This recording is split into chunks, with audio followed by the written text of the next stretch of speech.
नमस्कार जगर्खा सबैलाई।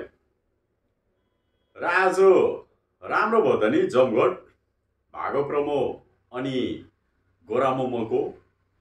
उहाँ त भाजपाको विधायक पनि हुनुहुन्थ्यो र के लाग्छ तपाईहरुलाई? धेरैजनाको कमेन्टहरु हेरे अजय एडवर्डसँग डराएर यो भेटघाट भएको अरे। एकता कतिजनाले भन्छ 26 को चुनावलाई हेरेर। र आउनुहोस् मेरो पक्षबाट सानो विश्लेषण तपाईहरु समक्ष राखिदिन्छु। र आजको भेटघाटमा धेरै एंगलहरु छ। हेर्नुस् है, 26 को चुनाव हेर्यो भने हो 26 को चुनावको लागि, तर हाम्रो लागि हैन। पहाडलाई 26 को चुनावको के महत्व? के पहाडको 3टा विधायकले सरकार बनाउँछ? बनाउँदैन नि। तर 26 को महत्व छ। फेरि 26 को महत्व कसलाई छ? तृणमूल अनि भाजपा। तृणमूल वर्तमान सरकारमा छ, भाजपा वर्तमान अपोजिसनमा छ। र 26 को महत्व चाहिँ दुईजनालाई छ। यसमा हाम्रोहरु चाहिँ चुनावी लेनदेन गरेर चाहिँ गोटीको रूपमा प्रयोग हुन्छ।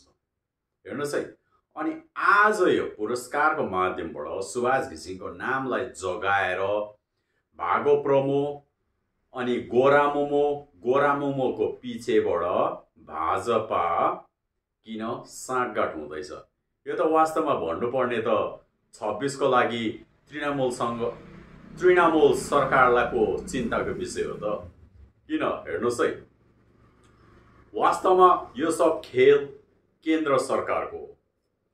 किन भन्दाखेरि चाहिँ गोरा मोमोको माध्यमबाट चाहिँ अब यो प्रमाण गरिँदैछ कि 2012 सालमा स्वर्गीय सुभाष घिसिङज्यूले जिटिए असंवैधानिक हो भनेको मुद्दालाई चाहिँ अब हामी गोरा मोमोले फिर्ता लिन्छौं, जिटिएलाई नै मान्यता दिन्छौं भन्ने चाहिँ प्रमाण गर्दैछ।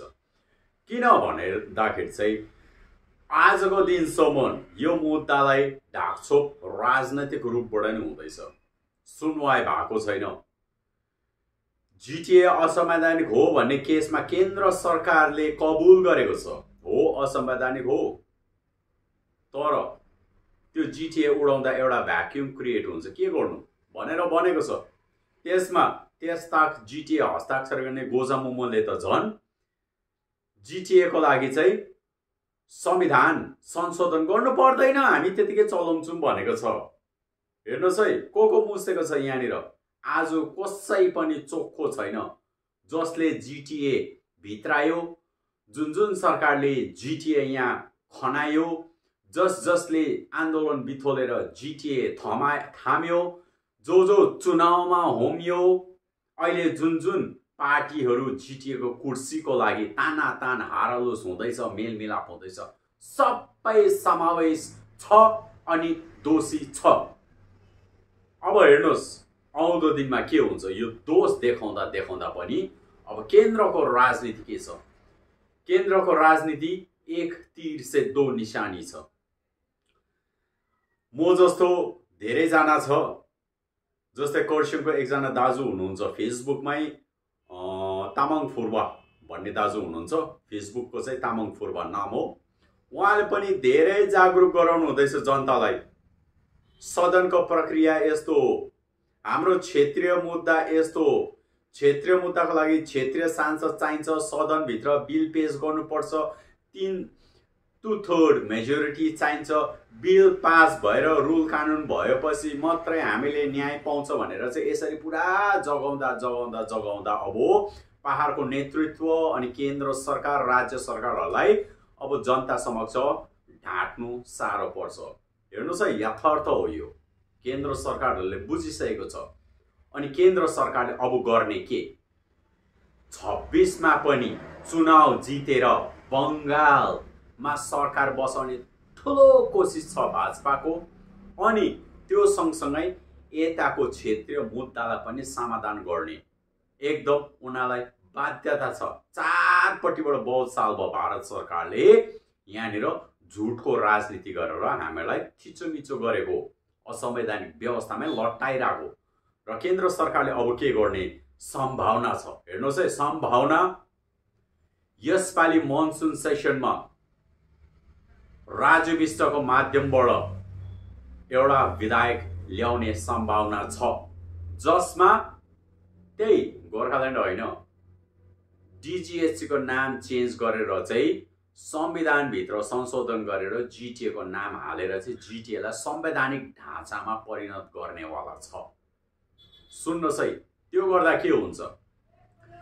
त्यो गर्दा अहिलेसम्म अनित थापा अनि भागो प्रमुख बङ्गालसम्म मात्रै सीमित भएकोले एउटा सास फेर्ने समय पाउँछ, सास फेर्ने ठाउँ पाउँछ। केन्द्रसम्म अब अनित थापा बिस्तारै अगाडि बढ्दैछ हो। वर्तमान आइजिजिएफ को कमजोरीले गर्दा अनि हाम्रो भाजपाले नै भाजपाको एलायन्सहरूलाई चुस्दै छोड्दै गर्दाखेरि भागो प्रमो पहाडमा दह्रो हुँदै गएको छ। यो सब 26 को लागि प्रयोग गर्नु सकिन्छ भनेर केन्द्र सरकारले अब एउटा सेफ प्यासेज तयार गर्छ भागो प्रमोको लागि। भागो प्रमो केन्द्रसम्म को पहुँच बनाउनु सक्यो भने भागो प्रमोलाई राज्य सरकारको दबदबाबाट मुक्त हुन्छ। बुझ्नुहोस् है, धेरै एंगल यो जुन चाहिँ एउटा सेफ प्यासेज बनिँदैछ केन्द्र सरकारको तर्फबाट सबैजनाले बिस्तारै बिस्तारै भागो प्रमोतर्फ खनाउनु, केन्द्र सरकारको 26 को जित अनि यहाँको असंवैधानिक ढाँचालाई संवैधानिक ढाँचामा परिणत गर्नु। त्यो गर्दा केन्द्र सरकारको नि चुनावसम्मको यहाँ क्षेत्रीय मुद्दाको हेडेक सक्यो, प्लस मेरो आन्दोलन पनि दबाउने एउटा चेष्टा हुन्छ, रणनीति हुन्छ उनीहरूको। बुझ्नु हुँदैछ? अनि यता भागो प्रमोले के पाउँछ? असंवैधानिक ढाँचा चलाउँदा इलेक्टेड हो नि त, जितेको हो नि त, अनि थापालाई त्यसै हटाउन सक्दैन 27 सम्म। त्यसैकारण भागो प्रमोको जिटिएलाई नै संवैधानिक ढाँचामा ल्याउँदाखेरि भागो प्रमो झन बलियो भएर जाँदाखेरि डल्लै भोट भाजपाकोमा। बुझ्नुभयो? यो सब रणनीति हुँदैछ। त्यो गर्दा के भयो? स्वर्गीय सुभाष घिसिङज्यूले जिटिए असंवैधानिक हो भनेर हालेको मुद्दा पनि स्वतः खारेज हुन्छ। भन्दा कतिवटा भयो भन्नु त? 1 तीर से 3 निशानी भएन। यस्तो छ राजनीति। त्यसैकारण अब जनतालाई पनि म दोषाउँदिन, नेताहरूलाई पनि दोषाउँदिन। किन भन्नुहोस् त? सबैलाई थाहै थियो जिटिए असंवैधानिक हो भन्दा पनि 10 साल बाद 2022 मा त चाहे डरले हो कि मेरो भोटले केही हुँदैन, लात्तलाई 1 भोट भनेर भए पनि कम से कम तपाईहरुले भोटमा सहभागी जनाएर त जिटिएमा जिटिए स्थापित गर्नुभयो। जिटिएमा फेरि भागो प्रमोलाई स्थापित गर्नुभयो नि त। अनि कसलाई दोष हुने? म त कसैलाई दोषाउँदिन, गल्ती सबैको छ। तर के हुँदैछ हेर्नुहोस्, बाटोमा दीर्घकालीन माग, गोर्खाको सपना, अस्तित्व हेनतेन त भन्छौँ नि, तर जुन प्रक्रियामा हामी जानुपर्ने सदनसम्म हामी पुग्नु त सकेको छैनौं, हामीलाई पुग्नु त दिँदैन। यसरी खेल्छ हायर लेभल पोलिटिक्स। बुझ्नु हुँदैछ? त्यसैकारण आजको यो सम्मान समारोह मात्रै होइन, ह्यापी बर्थडे सुभाष घिसिङ भन्ने कार्यक्रम मात्रै होइन, यो सानो कार्यक्रमबाट पनि 26 सम्मको रणनीति हेर्नुहोस्। भाजपाको यसमा अब भाजपाको एलायन्सहरु पो सुर्ताउनु पर्छ त। किन? अब तपाईहरुलाई चुस्दै छोड्दिने समय आयो। भाजपाले नयाँ एउटा सेक्सन तयार गरिसक्यो, त्यो हो भागो प्रमो 26 को लागि। अनि यहाँको मुद्दालाई चाहिँ पन्साउनुको लागि हेडेक क्लियर एउटा स्यारोडन खाएको जस्तो क्या। र यस्तो छ विश्लेषण, आउँदो दिनमा के कसो हुन्छ थाहा पाउँदै जानुहुनेछ। र यो सानो विश्लेषण यही समाप्त गरे। धन्यवाद।